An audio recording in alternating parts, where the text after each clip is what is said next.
Hello guys, আমার এমজে বিশ্বাস চ্যানেলে সকল বন্ধুদের জানাই স্বাগত। বন্ধুরা, এই ভিডিওতে আমি আলোচনা করব বর্তমানে ভাইরাসের বিরুদ্ধে বা ফ্লুর বিরুদ্ধে বা যে কোনো রোগের বিরুদ্ধে লড়াই করতে হলে আমাদের সবচেয়ে গুরুত্ব দিতে হবে নিয়মিত সঠিক ডায়েট এবং নিয়মিত শরীরচর্চার উপর। তো বন্ধুরা, ভিডিওটি এই সব বিষয়ের উপর আলোচনা করা হবে। তো ভিডিওটি শুরু করার পূর্বে আমার ছোট্ট একটি রিকোয়েস্ট, যেসব বন্ধুরা আমার চ্যানেলে নতুন দর্শক আছো তারা আমার চ্যানেলে সাবস্ক্রাইব করে দিয়ে পাশে থাকা বেল আইকনটি ক্লিক করে দেবে, কারণ এইরকম নিত্য নতুন কোনো ভিডিও আপডেট দিলে তোমাদের কাছে নোটিফিকেশন পৌঁছে যাবে এবং তোমরা সহজেই সেটা দেখে নিতে পারবে। চলো বন্ধুরা, তাহলে শুরু করা যাক। বর্তমানে ভাইরাস বা ফ্লু বা যে কোনো রোগের বিরুদ্ধে লড়াই করতে হলে আমাদের সবচেয়ে গুরুত্ব দিতে হবে নিয়মিত সঠিক ডায়েট এবং নিয়মিত শরীরচর্চার উপর। কারণ আমাদের মধ্যে যেভাবে আতঙ্ক ছড়াচ্ছে, দিন দিন মানুষ মানুষকেই ভয় পাচ্ছে এবং ঘৃণার চোখেও দেখছে। বর্তমানে বা সারা পৃথিবীর প্রায় 213টিরও বেশি দেশে মহামারী আকার সৃষ্টি হয়েছে এবং প্রতিনিয়ত লক্ষ লক্ষ মানুষের মধ্যে এই পজিটিভ দেখা দিচ্ছে এবং লক্ষ লক্ষ মানুষের মৃত্যু হচ্ছে। কারণ এর জন্য কোনো মেডিসিন বা ভ্যাকসিন এখনও পর্যন্ত তৈরি হয়নি। তাই আমাদের এই মরণ ভাইরাস বা ফ্লুয়ের বিরুদ্ধে বা যে কোনো রোগ প্রতিরোধের ক্ষেত্রে এই মহামারীর প্রকোপ থেকে বাঁচতে হলে বা যে কোনো প্রকার রোগ বা ভাইরাসের আক্রমণ থেকে বাঁচতে হলে সঠিক ডায়েট এবং নিয়মিত শরীরচর্চা অবশ্যই প্রয়োজন। এই ভিডিওতে আমি আলোচনা করব প্রতিদিন আমাদের ডায়েটে কোন কোন খাবারগুলি রাখতে হবে, যেগুলি আমাদের শরীরকে সুস্থ রাখবে এবং ইমিউনিটি পাওয়ার হাই করে দেবে। তাছাড়া মানুষ এই ভাইরাসের হাত থেকে বাঁচতে সমস্ত রকম নিয়ম পালন করছেন, যেমন হচ্ছে মাস্ক পরা, নিয়মিত হাত মুখ ধোয়া, তবুও তো সংক্রমণ আটকানো যাচ্ছে না। এর একটাই কারণ, মানুষের ইমিউনিটি পাওয়ারের 12টা বেজে গেছে। কারণ বিভিন্ন রকম রাসায়নিক যুক্ত খাবার খাওয়ার ফলে মানুষের মধ্যে ইমিউনিটি পাওয়ারের 12টা বেজে গেছে। তো বন্ধুরা, সেই সব খাবার সম্বন্ধে আলোচনা করব এবং যেগুলি আমাদের ইমিউনিটি পাওয়ারকে হাই করে দেবে। তো বন্ধুরা, চলো দেখে নিয়ে যাক সেইগুলি কী কী। বর্তমানে লকডাউনের সময়সীমা বাড়ুক বা উঠে যাক, বা বিভিন্ন রকম ভাইরাস বা ফ্লুয়ের গতি প্রকৃতি সম্পর্কে এখনও কোনো কিছু আন্দাজ করা যাচ্ছে না। তাই এই অদৃশ্য শত্রুর বিরুদ্ধে লড়াই করতে হলে আমাদের শরীর ঠিক রাখতে হবে এবং নিয়মিত খাবারের মাধ্যমে আমাদের শরীরের ইমিউনিটি সিস্টেমটা ঠিক রাখতে হবে। গৃহবন্দী থাকলেও নিতান্তই দরকারে আমাদের বাইরে বেরোতে হয়। নিয়মকানুন মেনে চললেও কখনো কখনো আক্রান্ত হওয়ার আশঙ্কা প্রায় থেকেই যায়। এক্ষেত্রে নিজের রোগ প্রতিরোধ ক্ষমতা বেশি থাকলে এই মরণ ভাইরাস বা মহামারীর ক্ষেত্রে সঙ্গে লড়াইয়ে অনেক সহজ হয়ে ওঠে। ইমিউনিটি অর্থাৎ রোগ প্রতিরোধ ব্যবস্থার 70 থেকে 75% আসে আমাদের রোজকার খাবার থেকে এবং বাকি 25 থেকে 30% আসে নিয়মিত ব্যায়াম এবং কায়িক শ্রম থেকে গড়ে ওঠে। এই ইমিউনিটি বাড়ানোর জন্য কার্যকর ভূমিকা নেয় ভিটামিন সি, ভিটামিন ডি, আরও দুটি অত্যন্ত দরকারি খনিজ জিঙ্ক এবং সেলেনিয়াম, এবং অবশ্যই উচ্চমানের প্রোটিন। অবশ্য তার মানে এই নয় যে অন্যান্য ভিটামিন, খনিজ বা ফাইবার অপ্রয়োজনীয়। সুস্থ থাকার জন্য সুষম খাবার খাওয়া একান্তই প্রয়োজন। এছাড়া আরও একটা কথা জেনে খুশি হবেন যে আমরা ভারতীয়রা যে মশলা খাই তার অনেকগুলি অজস্র মিনারেলস বা অ্যান্টিঅক্সিডেন্টের আকর। তবে খুব বেশি তেল, ঝাল, মশলা দিয়ে রান্না করা ঠিক নয়। এর ফলে একদিকে সবজির গুণ চলে যাওয়ার আশঙ্কা থাকে, অন্যদিকে হজম হতে অসুবিধা হয়। একটা কথা খুব ভালো করে জেনে রাখা দরকার যে এমন কোনো ম্যাজিক ফুড নেই যা খেলে রাতারাতি আমাদের শরীরে ইমিউনিটি পাওয়ার ভীষণভাবে হাই করে দেবে বা কংক্রিটের মতো ইমিউনিটি পাওয়ার শরীরে তৈরি হবে, এমন কোনো খাবার নেই। তো রোজকার খাওয়া দাওয়া, শরীরচর্চা, মন মেজাজ সব কিছুর উপর নির্ভর করে রোগ প্রতিরোধ ব্যবস্থা।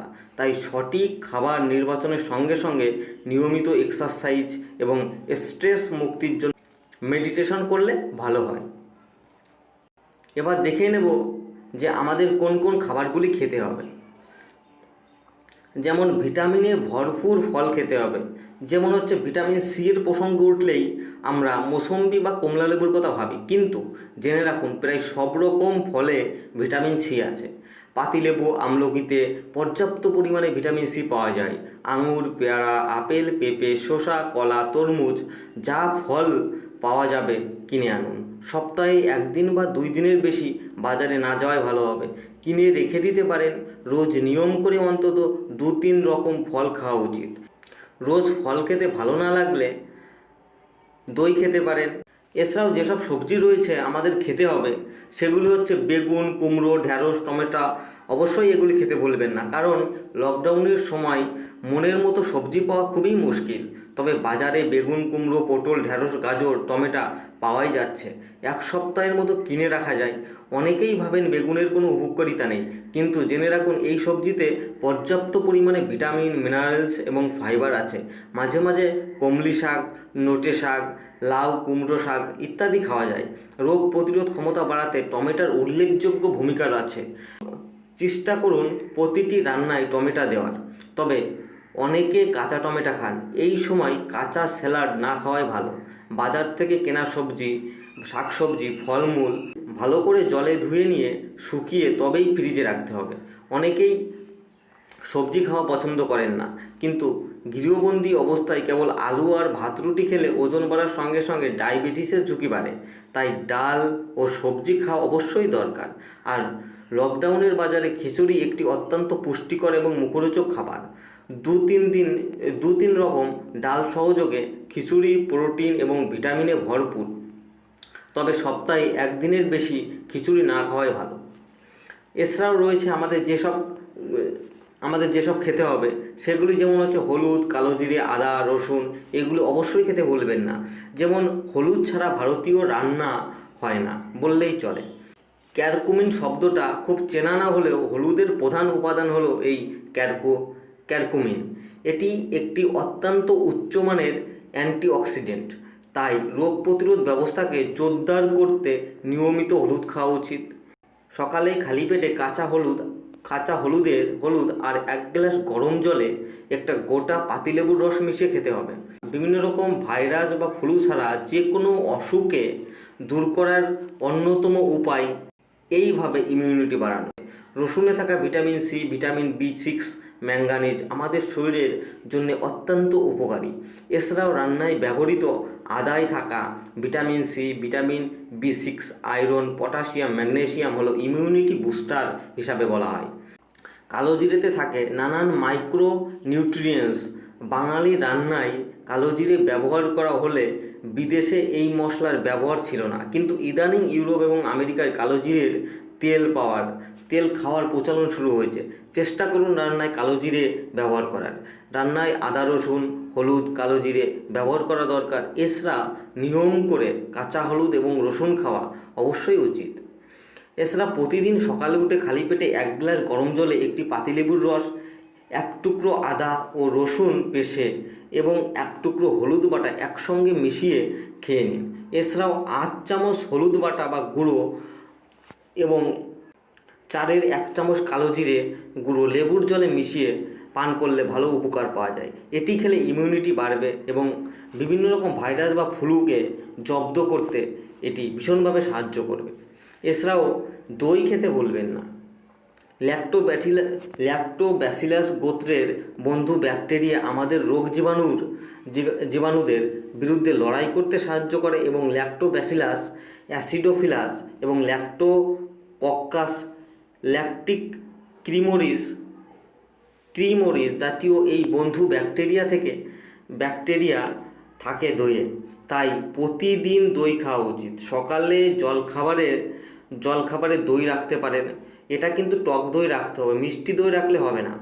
কিংবা দুপুরে এই দইয়ের বিভিন্ন রকম রেসিপি করে খেতে পারেন, নানাভাবে দই খেতে পারেন। একদিকে যেমন ক্যালসিয়ামের ঘাটতি পূরণ হবে, অন্যদিকে রোগ প্রতিরোধ ক্ষমতা বাড়বে এবং বিভিন্ন রকম ভাইরাস বা ফ্লুর বিরুদ্ধে লড়াই করতে সাহায্য করবে। এবং এইগুলি যদি খেতে পারেন অবশ্যই তোমাদের ইমিউনিটি সিস্টেম পাওয়ার হাই হয়ে যাবে এবং যে কোনো রোগ প্রতিরোধের ক্ষেত্রে তোমরা সহজেই লড়াই করতে পারবে। তো বন্ধুরা, এই ভাইরাস বা ফ্লুর বিরুদ্ধে লড়াই করতে হলে অবশ্যই বাড়ি থাকুন এবং অবশ্যই হাত পা সাবান দিয়ে ভালো করে পরিষ্কার করে ধুয়ে পুষ্টিকর খাবার খান এবং নিয়মিত শরীরচর্চা করুন, অবশ্যই সুস্থ থাকবেন। তো বন্ধুরা, ভিডিওটি এখানেই শেষ করছি। ভিডিওটি দেখে কেমন লাগলো অবশ্যই কমেন্ট বক্সে জানাবে এবং সুস্থ থাকুন, ভালো থাকুন এবং দেখা হবে পরের ভিডিওতে।